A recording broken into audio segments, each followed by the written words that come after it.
Descarga gratis mi libro, Tus 5 frases filosóficas, desde mi página de internet.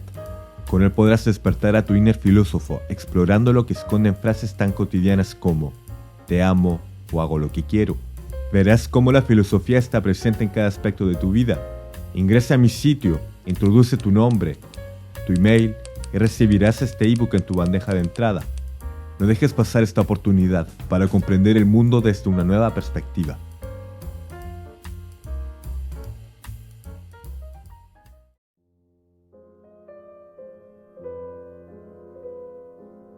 Marx fue un escritor, sociólogo, economista y filósofo alemán, quien desarrolló gran parte de sus postulados durante la segunda mitad del siglo XIX. Se instaló en Londres, en donde estudió el reciente fenómeno llamado Revolución Industrial. Pasó años enteros de su vida comprendiendo y describiendo este hito económico. El pensamiento de Marx se imbuye del materialismo histórico, en donde las condiciones sociales determinarán el devenir de los pueblos. Todo esto sucede en la historia con una gran H, y ella presenta características bien particulares. Ella tendría un sustrato, una esencia, y estos son meramente materiales. Lo que la determina no son fuerzas metafísicas, etéreas, sino las luchas humanas, de clases, las que se han sucedido durante milenios. La historia es el devenir de conflictos, guerras y revoluciones, lucha de intereses. La resolución de cada evento da origen al progreso. La lucha para Marx es algo esencial y positivo. Quien sea capaz de sobreponerse a esta situación gana y por lo tanto determinará el transcurso histórico. Entonces, ¿quiénes son los protagonistas de dicha disputa hoy en día? Son los proletarios, quienes poseen la fuerza del trabajo en contra de los propietarios. La burguesía, quienes poseen los medios de producción. En otras palabras, es un conflicto entre los dominados versus los dominadores. La burguesía, tras haber acabado con el feudalismo y el antiguo régimen, se alza como la clase dominante, instaurando sus ideales políticos económicos en el centro de nuestras mentalidades, remodelando y transformando el mundo tal cual como lo conocemos. Libertad, propiedad privada, derechos y obligaciones. Tras 3 siglos de dominación, hoy es ella quien ha definido las condiciones sociales en las cuales hemos crecido a lo largo de nuestras vidas. Y ello, desde un punto de vista marxista, nos ha hecho abandonar toda idea de libertad, sumergiéndonos en la ignominia más atroz, condicionándonos y determinándonos en nuestro rol de obreros. Dichos propietarios están engendrando a sus verdugos en sus propias entrañas, los proletarios, quienes en palabras de Marx, llevarán a cabo su caída. Ellos serán los nuevos protagonistas de la historia, en donde una sociedad sin clases sociales se esboza como el nuevo estandarte.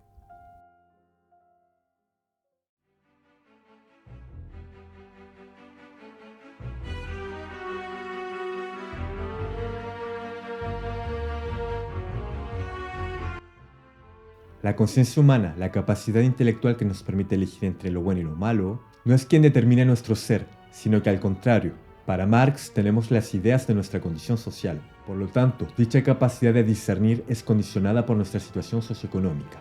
Un propietario rico no tendrá la misma conciencia que un proletario pobre. Nuestra conciencia es el fruto de lo que hemos vivido. Por lo tanto, poseemos las ideas de nuestro medio social, económico, cultural y educacional. Para Marx, estamos determinados sin saberlo, a causa de nuestros vínculos sociales y económicos.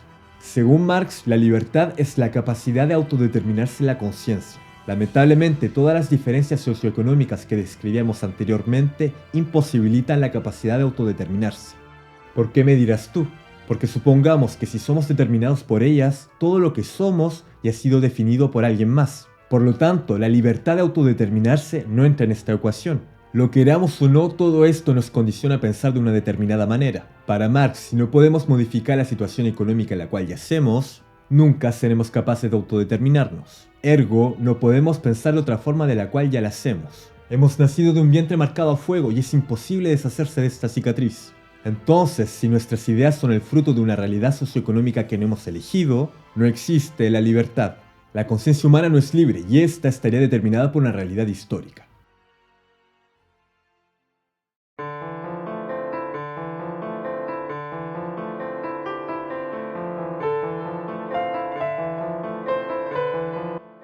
Para Marx, la alienación es hacer propia una conciencia de un tercero reemplazando la nuestra. Es integrar inconscientemente un pensamiento ajeno, sustituyendo nuestra propia capacidad de autodeterminarnos. La alienación, por lo tanto, es el abandono inconsciente de nuestra capacidad de elegir.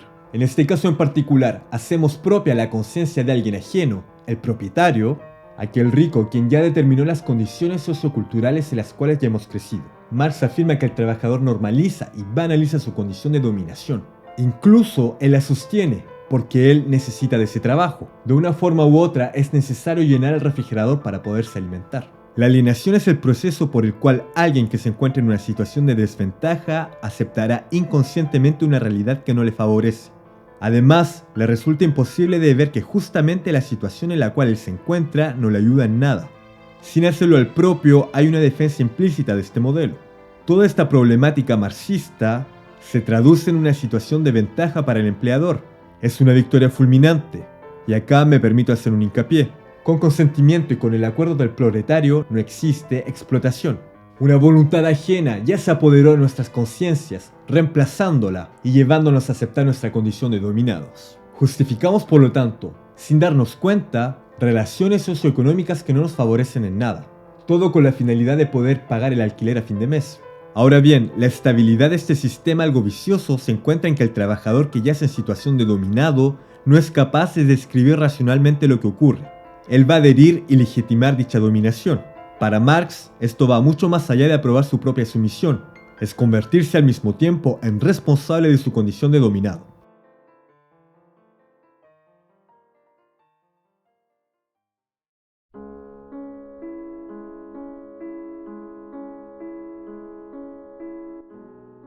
La alienación en ningún lugar presenta una oportunidad, una suerte o un privilegio para aumentar la capacidad de emancipación.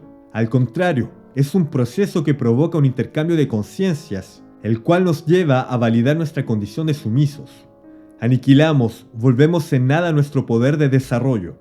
La alienación es el fin a nuestra propia libertad. Ella va en contra de nuestros propios intereses. ¿Cuánto vale una conciencia que es determinada por un tercero?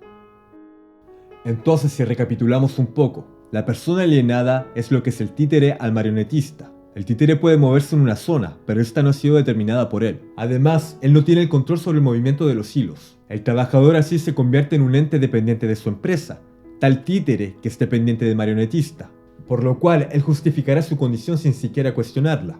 Normalizar y banalizar estos horrores permite por lo tanto su aceptación. La persona alienada no ve el mal en su condición, no ve ningún problema, ni siquiera piensa que estos puedan existir. Para Marx, el crimen del capital es la privación de medios de reflexión por los cuales el alienado puede tomar conciencia de su propia condición. Y este sistema resulta perfecto. No hay necesidad de un dominio físico que pase por el uso de la fuerza. Un sistema totalitario que se respeta es mucho más sutil. Su dominación pasa por la propaganda que permite a su población de aceptar dicho modelo. La fuerza no es necesaria. Nuestras cadenas de dominación no son físicas, sino mentales. En este tipo de sistema no existe el miedo a la revolución, ya que un esclavo es un aliado. Él es el pilar en el cual se sostiene el mecanismo de dominación. Por lo tanto, nada perturbará el orden. La sumisión es la herramienta para mantener el status quo, o llámese los privilegios de clases. El alienado entonces actuará según los intereses del opresor. Hará que ésta sea su voluntad sin siquiera cuestionarla, tal como un insecto que es controlado por un parásito. La aceptación y la validación de este sistema, por el oprimido, los propietarios le llamarán consentimiento. La alienación entonces es el proceso en donde un tercero me despoja de mi propia conciencia para beneficiarse al mismo. Además, él siempre dirá que él no lo hace en su propio favor, sino que al contrario, lo hace por el mío propio, ya que él sabe lo que yo necesito. Marx describe la alienación como un fuerte proceso de deshumanización, en donde somos privados de nuestra libertad de conciencia. Más implicado está el trabajador en su empresa, más difícil le resultará salir de ella. Y acá tenemos el caso del empleado del mes de los países anglosajones, en donde se glorifica al obrero que más ha cumplido su rol de obrero, poner en un trono al explotado, para sembrar la envidia entre sus colegas. ¿De qué manera entonces podemos salir de este estado de alienación? Para Marx es necesario que un factor externo nos haga tomar conciencia de nuestra condición de dominados, para que luego comencemos a cuestionar el mundo que nos rodea. Todo ello lo detallaremos en un siguiente video.